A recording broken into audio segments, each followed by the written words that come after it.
Ghosts of the Future Issue 2. It starts out, after wasting pages, with Sonic telling Silver that this isn't what it looks like. Then Shadow tells Silver that he's been looking for him for a long time.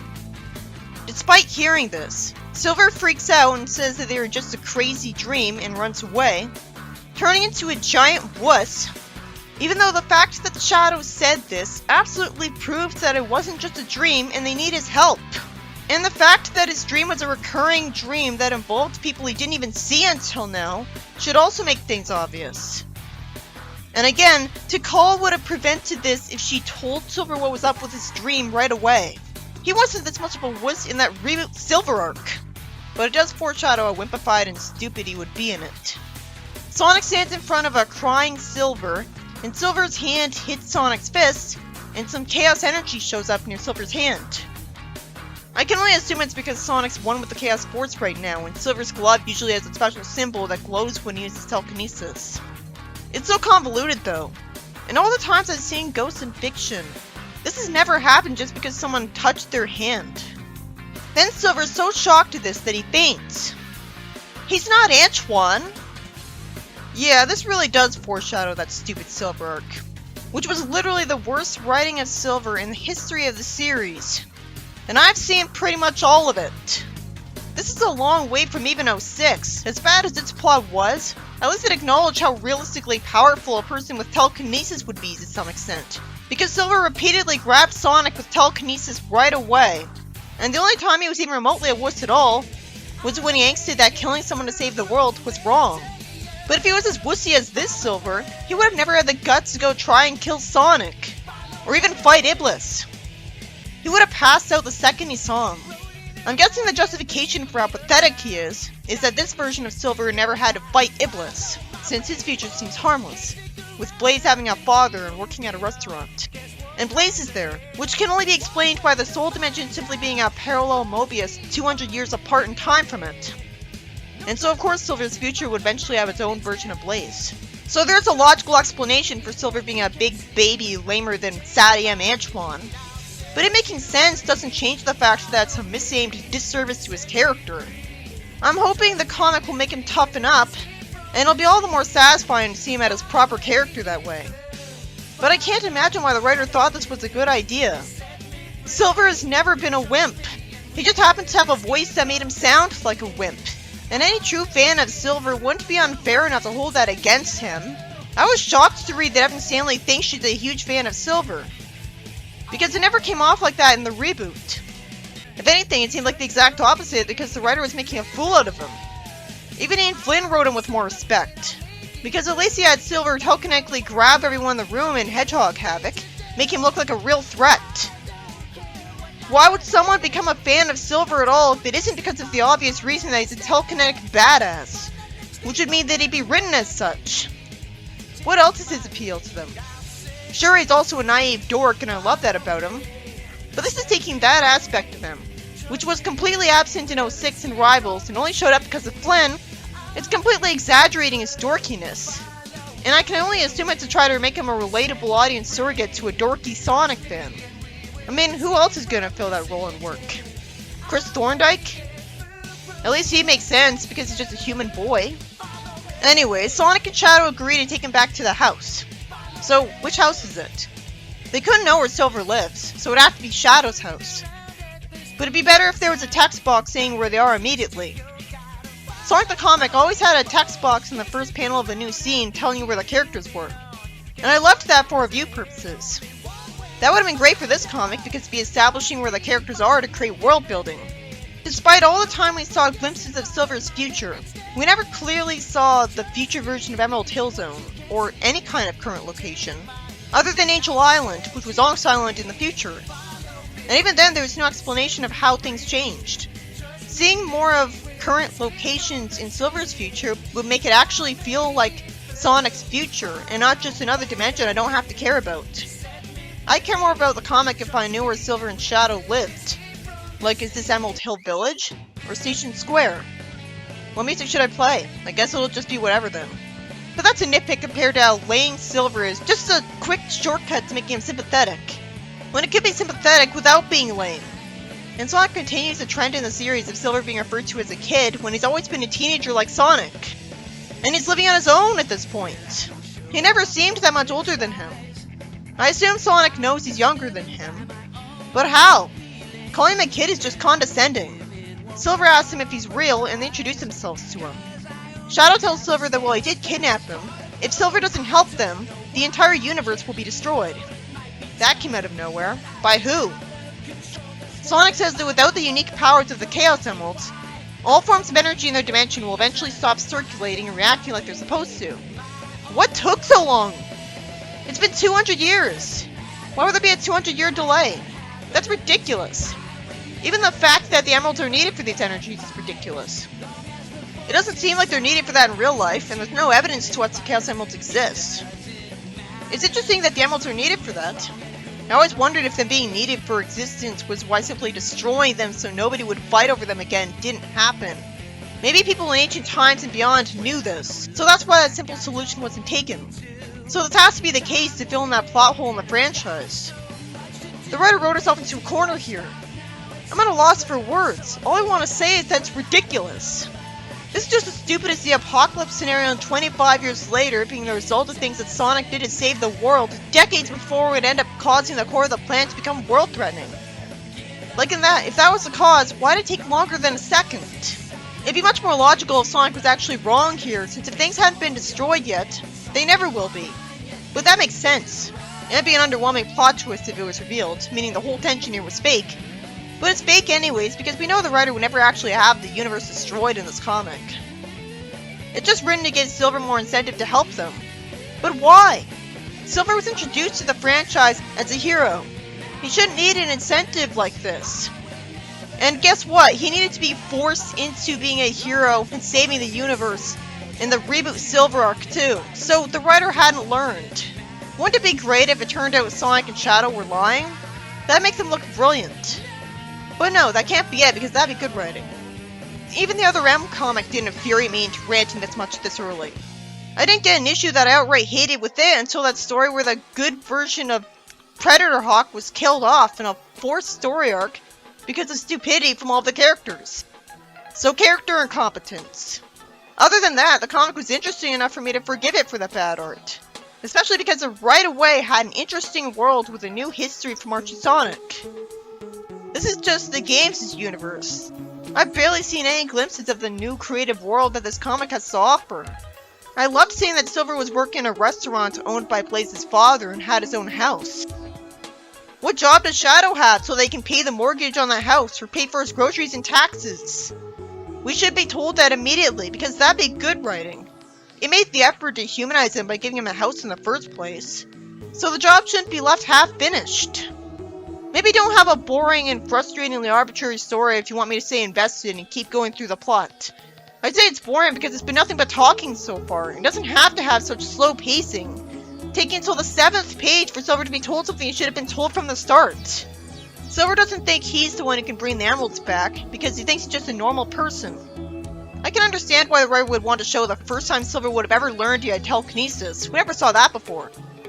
But then why hasn't he discovered he had it already? He'd have to think to imagine something as levitating in front of him while moving his hands to discover his telekinesis. That's not very likely to happen in a world where he's not fighting Iblis, where he would be pushed to try that in desperation and discover his powers. So with his normal life, it can make sense that he doesn't know about his powers yet, since he never had a reason to try to use them. But first off, it actually made more sense in the reboot where people were actually able to test people for magical powers. And yet his powers still weren't found out about, because then they wouldn't have had a plot. But the fact remains, you'd think in the future they would have had chaos energy detectors, because they have chaos energy radars in the present. So you'd think Silver would have found out he had powers a lot earlier. Or at least found out he had chaos energy, even if you wouldn't know what exact power he had. If he's at a point where even he doesn't know about his powers, how is anyone supposed to find out about them? Trying every single possible superpower and hoping it's telekinesis, I guess. But that would take forever. Like, he'd be trying to throw fireballs and throw ice, for example. He'd be trying every single elemental power he could think of first. Takal must be able to sense people with magical powers because she knew there was something special about him 200 years before he was even born. I know she's outside of time and space, somehow, but still, she's not an omniscient god, just a daughter of a chieftain. Sonic says he already knows where the first Chaos Emerald is somehow and can make a warp ring, and he shows him it, and says that it can too where the emerald is. I guess he was supposed to say can bring you to. So, how does he have the ability to make warp rings? He doesn't have 50 rings, does he? But even then, he'd only be able to get to the special zone. I guess it's because he's the guardian of the emeralds now, but we should have been told he'd get that power from that immediately. If he's literally making a warp ring, he'd only be able to get to the special zone. Why would Sonic be so confident that it'd lead him to the emerald? Why would he know where the first emerald is? Considering that the world can survive the emeralds being another universe called the special zone, it's necessary to explain that it can survive for some time without the emeralds. But that much time? Silver touching the convenient chaos portal activates the warp ring because of a brand new power he always had apparently. Which is at least originality, even if it's a Deus Ex Machina. Convenient that he can do this while the ultimate life form isn't powerful enough that his mere contact would cause that. And Shadow can warp with Chaos Control.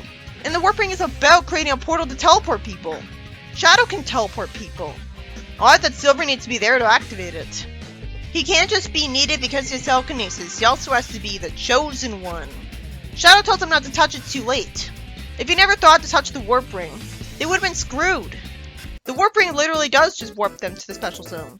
Specifically, the Blue Spheres minigame. Which hasn't been how the special stages have been in a very long time. Since he's modern Sonic right now. I guess the special zone cycles through the various special stages. So it's back at the Blue Spheres minigame. If it's as simple as going through a warp ring, why didn't Shadow just go through Green Hill Zone to get 50 rings to create a warp ring on his own, and jump through it 200 years ago to get the next emerald, since it was just here the whole time? And it's not like only Sonic can go to the special zone. We saw Eggman steal an emerald from Sonic if Sonic failed to get the emerald in Sonic Blast. I know it's just a Game Gear game, so it's probably not canon, but neither is this, so it can draw from whatever source it wants. So the emeralds were seriously all in the special zone the whole time? Well, no. Is only the first emerald in the special zone? Why? I assumed that since the emeralds were said to be hidden away and it was threatening Sonic's universe, that meant they were much more genuinely separate from it than usual. I don't know how long the emeralds were in the special zone by the time Sonic 1 happened, but apparently it couldn't have been over 200 years. Who used all the emeralds and sent them into the special zone before Sonic first saw them? Anyway, Sonic says to just go for the Blue Spheres. Why waste too much time on the special stage area if it's going to involve the heroes doing literally the same thing that's done in the game? So Silver is in the special stage. Now, if I were to imagine how that would contribute to his story, I'd imagine Silver using telekinesis to make the Blue Spheres minigame easier. If all he has to do is touch the Blue Spheres to get the emerald, wouldn't it be interesting to see him just telekinetically bring entire groups of them to him repeatedly? He can control energy too. That's been shown in the Silver vs. Enerjack Knuckles arc, and even threw an energy ball in Sonic 06. He could also send the red spirits away from him. But I can't look forward to this happening if he doesn't know about his powers. He better learn about his powers here, because right now it looks like all the fun of Silver being in the special stage is going to be squandered because he doesn't know he has powers at all. It's about as fun as if Sally went into the Blue Spheres game. The only appeal so far is that it's a new person.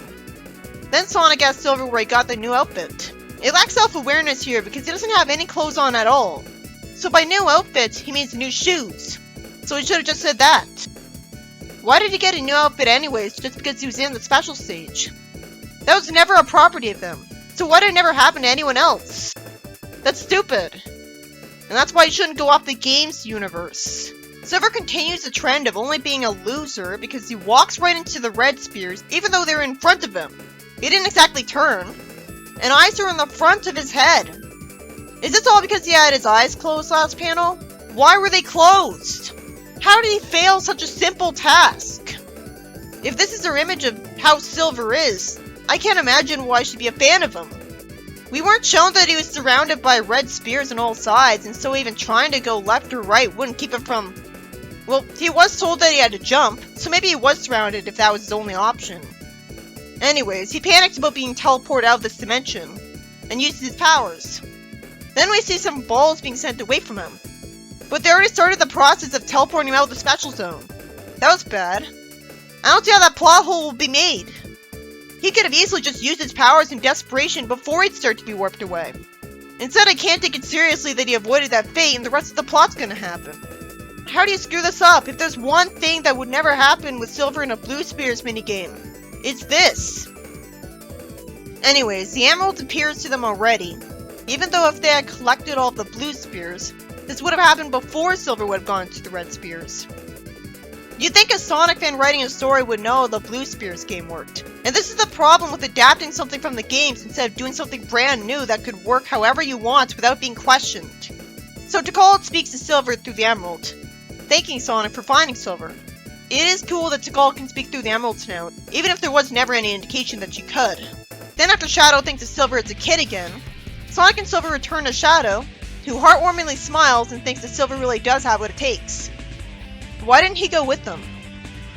Why is Silver back to his old civilian outfit just because he left the Special Zone? Why do this when it just creates a plot hole? At least it's new. I'm really glad I got to see Silver wearing a new outfit that makes him look sympathetic and lovable. He has a dark hoodie with long sleeves and strings on it. I wish the text box was specific about how much time passed instead of just being lazy and saying much later. He's overwhelmed by his new life. As I'm wondering why he's back in his old apartment instead of staying with Sonic. Why doesn't he just go into the warp ring again right away? Since he can sense where the emeralds are and go warp to them whenever he wants, no matter where they are, why doesn't he just go into the warp ring 6 more times and get all the emeralds in a row? Since apparently no rings are required.